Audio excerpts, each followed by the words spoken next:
Hello, you're listening to Got Clutter, Get Organized. I am your host, Janet M. Taylor, and I want to say hello if you're a regular listener, and welcome if you're listening for the very first time. I hope you are having a great week. In this episode, I get to talk to one of my favorite guests, Dr. Angela Chester, and she'll be returning because we're going to be discussing how either we need to get stuff out of our mom's house or how the mothers can talk to the kids and start moving stuff out of their house. And also, I will be sharing my product suggestion, app suggestion, repurpose suggestion, and my book suggestion for this week. And my question for you this week is, I would like for you to share a life lesson you learned from your mom. Now, of course, you can always, give me a response via this podcast page, or when you follow me via social media and you see the post, you can share your life lesson there. So I look forward to reading all of those wonderful nuggets from Mom. So my fact for this week is, what is Mothering Sunday? Mothering Sunday has evolved over the years from the time when people would return to their mother's church during Lent to when those in service and apprenticeships went home to their mothers with gifts such as hand-picked flowers. So in this episode, Dr. Angela Chester is a pastoral counselor in private practice with offices in Long Beach, California. She's author. She's a cancer survivor and host of Daily Sparks with Dr. Angela Radio and Daily Spark TV. She has built a career spanning more than 20 years and hundreds and thousands of people counseled. Dr. Chester has also served as an associate pastor and has built a reputation as a thought leader on issues related to motivation and Christian empowerment as an international motivational speaker. Dr. Chester currently serves on the advisory board of the National InterFaith Council and is a member of the International Society of Mental Health, the Global Christian Professional Women's Association, and the International Women's Leadership Association. Dr. Chester holds degrees in Pastoral Counseling and Divinity, and she is the author of numerous books, including the best-selling Before You Tie the Knot, a premarital counseling workbook for the DIY couple. She is the podcast host of I Do Radio on Blog Talk Radio, Modern Living with Dr. Angela on iHeartRadio, and Daily Spark with Dr. Angela on WDJY 99.1 FM, Atlanta Metro, WMTA 107.FM, and 1380 AM, Central City, Kentucky, and WMTA 101.2 FM, Cincinnati Metro, and Radio Fairfax and DC Metro. She is the host of Daily Spark TV that airs on Preach the Word Network, Roku, Vimeo, and Daily Motion. So I'm going to bring to you my interview with, and I like to call them conversations, with Dr. Angela Chester. And we had a moment of technical difficulty, but just be patient because we continue our conversation.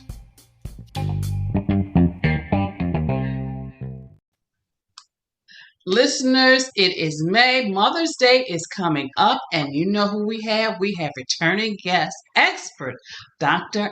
Angela Chester. I am so excited because, moms, I know you are probably have been doing some spring cleaning. You saw some stuff. It started bringing up memories. You need to get some of the stuff out the house that the kids have that you want them to get out the house. But then there's this stuff that you just like, I'm going to hold on to it forever, which is why I brought Dr. Angela back. So Dr. Angela, welcome back. Thank you for having me, Janet. I'm always glad to be on with you. So before we start getting into our conversation, I want you to tell the listeners about your TV show. Thank you for that question. Daily Spark TV. I have to say, just off the bat, I love what I do, and I am so glad that God has purposed me to do this particular thing. So Daily Spark TV is available on Preach the Word Network, as well as a lot of the other streaming platforms that people are familiar with: Roku, Amazon Fire, Vimeo, so on and so forth. But Daily Spark TV is a spin-off from Daily Spark with Dr. Angela, which is my radio program. Now, I'll give you the short of a very long story. It all started with my podcast, Modern Living with Dr. Angela. I prayed a very simple prayer. Lord, I really think I could be on radio. I want to share to even more people. About 5 years after that, I get a phone call, and I say this with air quotes out of the blue, which I really know is an answer to prayer. Would you like to have your own radio show? Absolutely. Let's kind of zip through that. Radio did so well that the suggestion was is that I do a spinoff and have a television version of that. I started on one platform. I'm going to kind of zip through that story a little bit and think. Thankfully, it all worked out the way that it was supposed to. And now I am on the network I am supposed to be on that allows the show to get into over 50 million homes. And we are just over the moon. This was far more than what I prayed for. I prayed for radio. God gave me radio, but then that running over part that God gives to you, the running over, the cherry on top is the TV show, and I love it. I interview people who understand that their faith plays a part in their success. They happen to also be authors, but that's not necessarily their sole profession. Like they could be coaches or ministers or mompreneurs, or just some people say I'm just an average Joe who wrote a book. But it's all faith talk radio. So then it is a morning faith talk radio show. And you just have a wonderful personality and you're always happy and cheerful but inspiring and motivating. So that's why you needed to be you just need to be on TV and reach all of those people because they need it right now. People really, really need all of that right now. Mm-hmm. So Dr. Angela, yes. Moms and their stuff. So why do you think it's so hard? Because the last conversation was, really for the moms who wanted to get rid of the stuff just to kind of figure out how to get it out the house. But sometimes there's those moms just not letting go, because I had a client who I was helping them organize the house, and we went into the basement, and then there was the high chair. Mm-hmm. And I looked at the high chair, and knowing that there's safety measures, guidelines in place, and knowing that was a metal high chair with food stains on it. And I says, she's like, well, I'm keeping it for the grandchildren. I says, but I've worked with you and your husband enough to know that when a grandchild does come along, that you're going to want to buy something new. So why is it so hard just to kind of let go of that stuff? Is it like emotional? Is it because of the relationship that parents have with their children? I've lost you. I apologize. I lost you. On that last bit. Hold on. I'm going to move. So that I get a better connectivity. I apologize. All right. Okay. And see, this is what happens. This is part of podcasting, people, which I love. Yes. I love all of this, and that's why all of you continue, which I appreciate all of you listeners out there, and especially all of your comments, your wonderful comments. So, Dr. Angela, can you hear me? Back. I can hear you now. Thank you. Wonderful. So much. I appreciate that. So my question to you was, what is it that causes parents to still want to hold on? Is it because they're holding on to the relationship?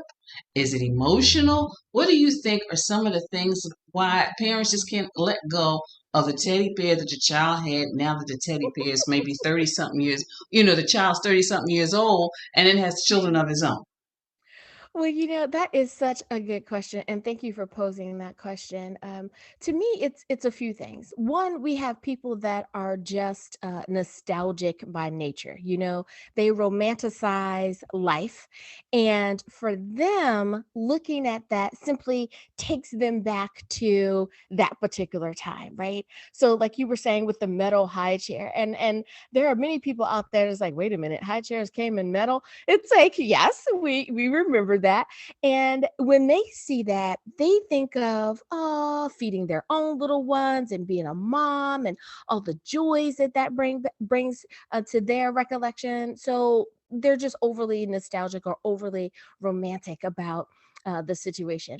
But for some, it's more of a grounding. It's more of um, it represents something that was maybe a stable time in their lives. So for them, again, it was something that was good. It was something that was positive, and if they get rid of it, they fear that in removing the item, they remove the memory, which is not true. The memory is yours. It's like yours forever. For as long as you want to remember it, even in the way in which you want to remember it, it is going to be yours. So allowing that item to leave doesn't mean that that person is going to leave your life or that that memory is going to start to fade. So it can be really hard for some people. And then we have hoarders, people that are simply hoarders, and that's a whole other show for a different day. But for that person that's just having a hard time, um, you should remove it. And you should remove it even in stages. So maybe take it from your dining room or your living room. Go ahead and put it in that next space, to put it in that next space. Take it from the living room to the garage. Take it from the garage to the curb, or put it in the attic if you really think it's something that they're going to come back and get at some point in time. But if they're not, there has to come that point in time where you realize that you need to release it so that it can go and become a something else. So if you can even take it to a recycling center, let it be repurposed into something else so that someone else can create a new memory out of something that you love so much. And it's interesting you say that because just before I was getting ready for our interview, is I saw how people are recycling or repurposing cribs. They may Mhm. take a piece of the crib and they may use it for storage for something in a craft room. Or I Mhm. saw somebody actually use it outside and put some flower pots on it and and attach it to the wall. Oh, So you're right, people can do that and they can just repurpose things. So what about the mother, and we talked about this last year, but the mother who is like, okay, it has been like you left this house like 10, 20 years ago, and I still have your stuff, and they want to get rid of it, but for some reason, because the child has not been proactive, Mhm. mom doesn't want to kind of take that next step. So what about those moms? Like, what can they do? Because they feel like guilty, I guess, just putting the stuff on the other side of the door, and I can understand it, but as a mom Mhm. and in your fields of work and counseling people, what does that next step look like for those moms? That is such a good question. And it really goes back to asking yourself just the few questions of why. Like, what's really going on here? And really assessing the situation. And don't worry, I'm not going to make it too clinical in answer, but we have to ask ourselves what's really going on here. Because when that child has moved out, and especially if they've been gone for 20 years, they're probably not coming back home, right? So I can understand if you kept it when they went off to college or when they first got married and they only have one child. So let's say that's a 10, 15 year span. But once they've gotten married, moved into their own house, they're on child number two, or they've simply moved out and it's been 15 years, you can probably let that go. But you have to ask yourself, why does this item, this tangible thing, hold such importance in your life? And if you are afraid of, fill in the blank there.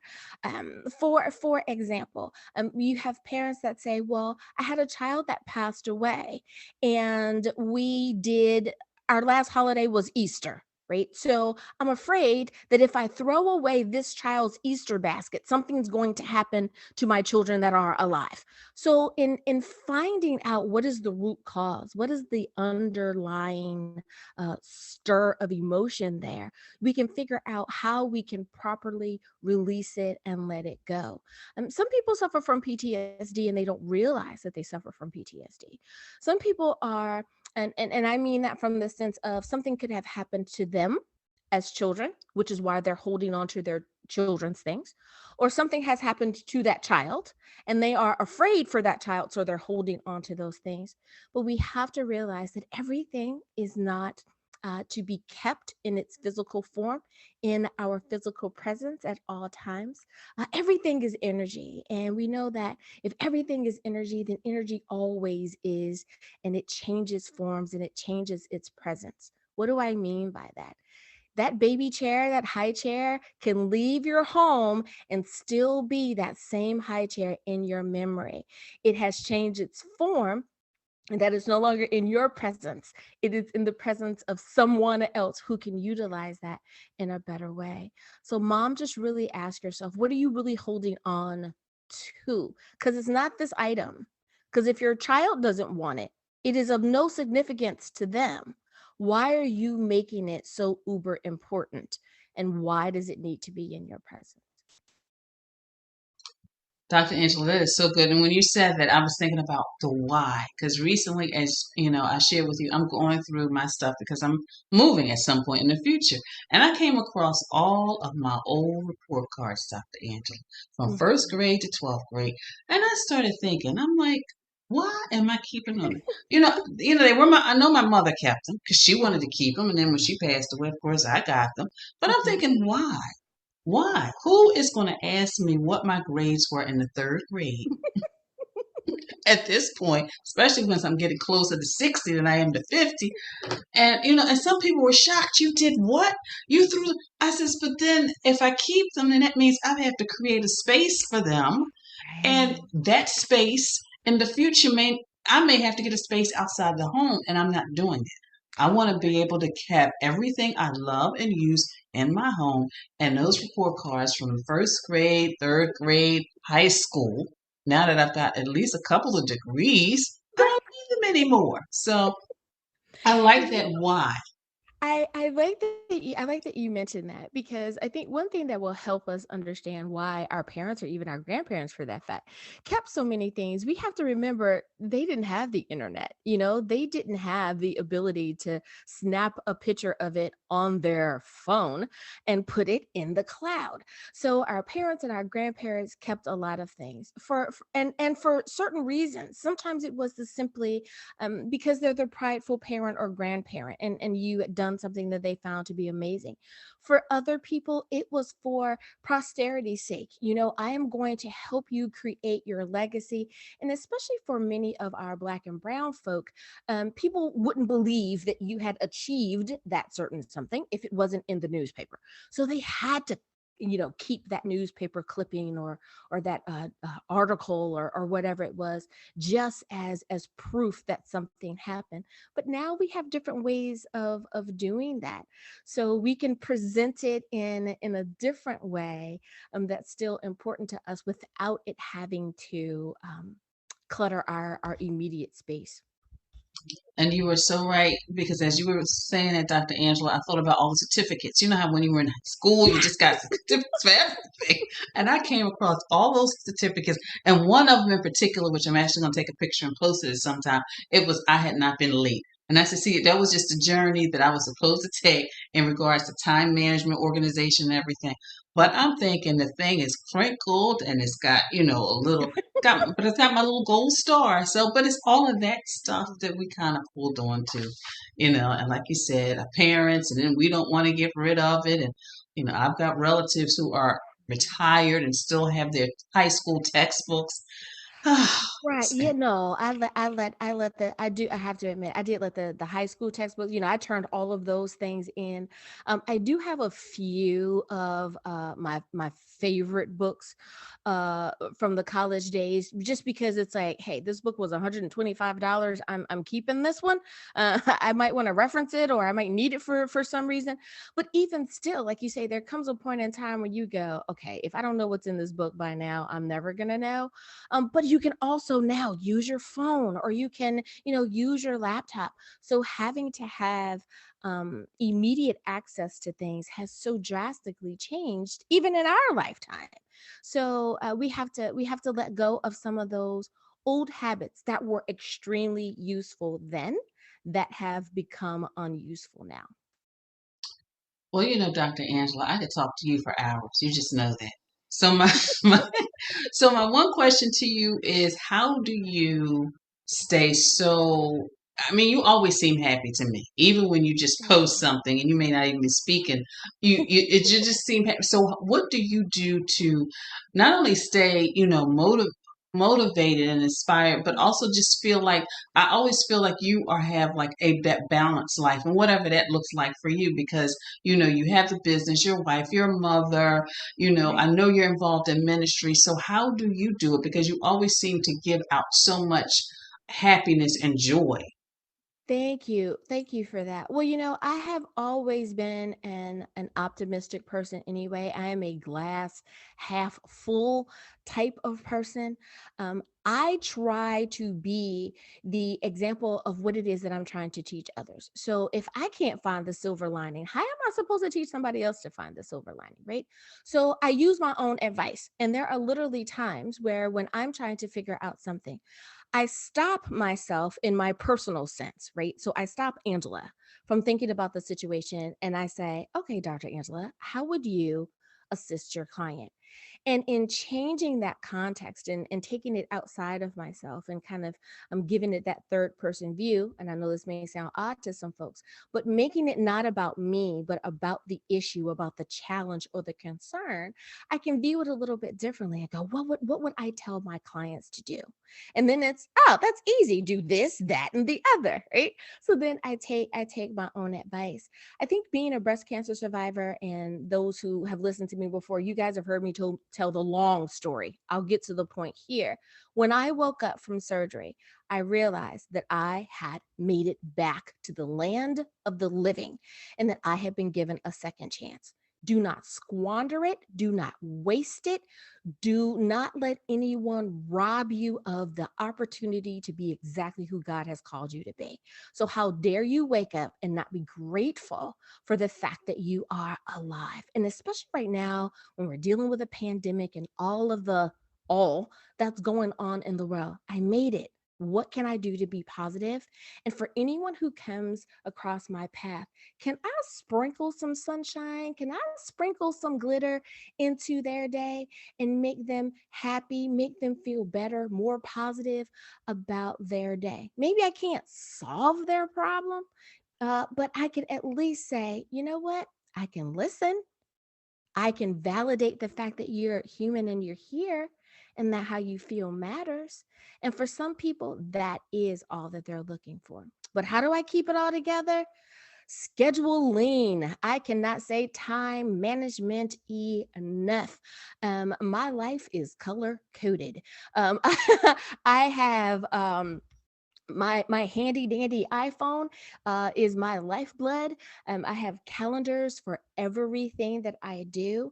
That might seem like a lot for everyone, but there's a color for radio interview, a color for TV interview, a color for podcast, a color for my personal things, a color for my mother, a color for my family, and it's just like, so that way I know what's going on at a glance. Oh, I have a blue kind of day. I know that's all radio. I have a orange kind of day, and it's like, okay, so prepare yourself for that and get yourself in the right headspace. How much coffee do I need, right? So do I need one Americano or two? Do I have time for a snack? And if so, when? Because sometimes I am interviewing someone on their lunch break, which would be when I would take lunch. So I need to eat either before or after, things like that. Just really and truly looking at your life and saying, how can I utilize my time the best, so that I can also give each and every person that I interact with 100%. And I do understand Dr. Angela, because mine is I color know you coded too. understand. Because I look at that, I'm like, oh, okay, I got yellow. That means fun time, Janet time. Or like you said, you see those other colors. Okay, that's a Mhm. client here. That's a podcast. And then also, what I had to face for myself is I had to go back to a planner. I know Yeah. why I left the planner. Yeah. I even though I have everything on my iPhone and I've got the Mhm. calendar on my laptop. I left the planner because it was always so heavy to carry around. But then I Yeah. said, now wait a minute, Janet. you haven't been going anywhere, and it really doesn't look like you're going anywhere, but you just need to get the planner. And now it's like, I mean, yes, it's thick and heavy, but at least it really helped me balance everything out. So I Mhm. understand all of the schedules and the calendars and everything, and and it's just the way it is. I use So both. And Janet, I think that you're right, because especially now that we're working out of home office as opposed to going into the office, I do have the large size, the 8x10 size planner, so I have space to write down my thoughts, my to dos, well, I don't call them to dos, first of all, because it's also about language. I write them down and I say things I will accomplish today. Right. So I'm already starting off from that positive perspective. So and being realistic about what it is that you have to do, because I also have other things that I have to do, right? So really and truly setting myself up for what's going to be best for my health, and I mean my physical health, my mental health, and my spiritual health. I jokingly tell people I try not to bother God too often throughout my day. So, don't have such a jam-packed day that I'm going, "Dear God, let me get through." So it's like, "Hey, Angela, you scheduled this. You you did this to yourself." So, let's not overwork our guardian angels. Let's not overtax ourselves, and let's be realistic about what a work day really and truly looks like. As a solopreneur, I do not have a 9 to 5. I really have more like a 9 to 9, because I have different breaks in different places and different spaces. So just being realistic and putting it before you. And who cares if no one else wants to use a planner? Do you need to use a planner? If the answer is yes, use it. So I'm with you. I'm with you on that. Make life easier for yes, yourself. it has made it so much easier. Well, Dr. Angela, it is always a pleasure and a joy to have Yes, a conversation ma'am. with you. So, how can listeners connect with you? Yes, ma'am. Thank you for that question. If you want to follow me or find me on social media, I am Dr. Angela Chester. That's Dr. Angela Chester on all platforms: Twitter, Facebook, Instagram, Pinterest. Dr. Angela Chester, as well as website drangelachester.com. And then you can also find Daily Spark with Dr. Angela and Daily Spark TV and podcast Modern Living with Dr. Angela, all right there on my website. And of course, listeners, I will have a direct link to Dr. Angela's website so you can connect with her, watch her show, and, really get inspired and motivated by Dr. Angela Chester. So, thank you so much once again. Thank you, Janet, for allowing me to be on. Like this show and want to make your own? Let me tell you about Anchor. It's free. There's creation tools that allow you to record and edit your podcast right from your phone or computer. Now you can even add any song from Spotify directly to your episode. The possibilities are endless for what you can create, whether it's music analysis, your own radio show, or something the world's never heard before. Anchor will distribute your podcast for you so it can be heard on Spotify, Apple Podcasts, and many more. You can make money from your podcast with no minimum listenership. It's everything you need to make a podcast in one place. Download the free app or go to anchor.fm to get started.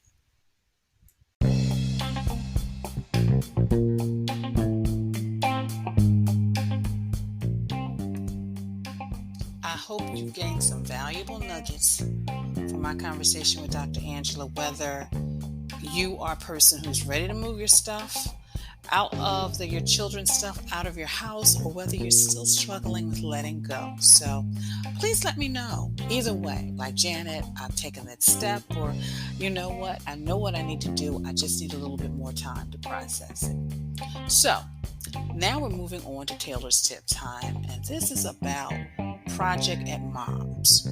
So the first thing you need to do is either you need to schedule a date to either talk to mom about the stuff, and you can have a conversation whether you're not ready for her to get rid of it or whether she's ready to just put it outside on the curb, and discuss the area that she wants to clear out, because maybe just understanding what she wants to transform into her space, you will be able to come to a compromise and then schedule a date and time to start. It may be just a matter of you taking a couple boxes from mom's house and putting them in a space in your house. Or it may be taking something that has been sitting and collecting dust and giving it to somebody who could use it. And of course, that's my next thing, is take stuff and donate it or toss it, because sometimes it is time to just let it go. And then in the end, you and mom can go out for a treat, whether it's a treat for dinner, you can do a pedicure and a manicure, massage, buy her flowers, just do something to really symbolize this point in your relationship. So those are my Taylor's Tip Time. So again, I would love to know how you make out with your project. So have you been working on getting organized and feel that you need someone to guide you from start to finish by providing you with the details needed to clear the clutter and get organized? Then let's talk so I can share how you can get back on track and get organized with my virtual sessions. And all you have to do is go to my contact page at www.janetmtaylor.com. You can schedule a free 15-minute session, and I've also reduced the cost of my virtual sessions, which are 30 and 60 minutes, because sometimes you may just need somebody just to brainstorm with you on your project. Or maybe you're just feeling overwhelmed, feeling like you can't manage all that's happening at work, business, life. Let me help. I work with clients so they can get things done without feeling stressed or burnt out. And you want to create a life so you can have more time to do all that you want to do without feeling overwhelmed. So click the show page for Strategize and Organize so I can help you. I want to thank you for following me on social media, for your likes, your retweets, for your sharing. Thank you so much. And of course, I want to make sure that you check out my Pinterest page. And this time I have a board for organized living, organized bedroom, managing your time, managing your life. So check those out. My app suggestion for this week is Unplug Meditation. It's the world's first drop-in meditation studio with thousands of people walking through the door every month, packed classes and class lineups that is simple, modern, interesting, and engaging. In this app, you'll find guided meditation sessions for any situation, and join the Daily Unplug on unplug.com. My product suggestion this week is something that I use, are stackable velvet jewelry tray organizers. They're great because you can stack them, put your rings, your bracelets, your necklace, etc., and have them organized. I actually use the top drawers of my dresser, which are they're not very tall, they're very slender. And I was like, what can I use these things for? And that's what came to my mind. So now my jewelry is nice and organized, accessible, and I can see everything. So check that out. And of course, my repurpose suggestion is, take those things around the house that you love. Maybe there's a cigar box, a pair of jeans, a pair of boots. I've got 3 different repurpose boards on my Pinterest page to check those out. My book selection for this week is Mompowerment. It's a guide to work-life balance, insights from working moms on balancing career and family. My quote for the week is, my mother was the most beautiful woman I ever saw. All I am, I owe to my mother. I attribute my success in life to the moral, intellectual, and physical education I received from her. Again, I'm going to read that because it's just a wonderful and powerful quote about mothers. My mother was the most beautiful woman I ever saw. All I am, I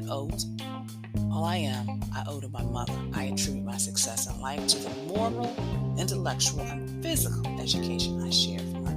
And that's from George Washington.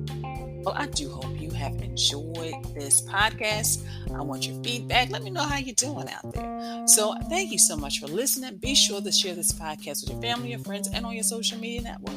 And please visit my website at janetmtaylor.com. And until next time, I want you to have a clutter-free day. Most of all, have an organized week.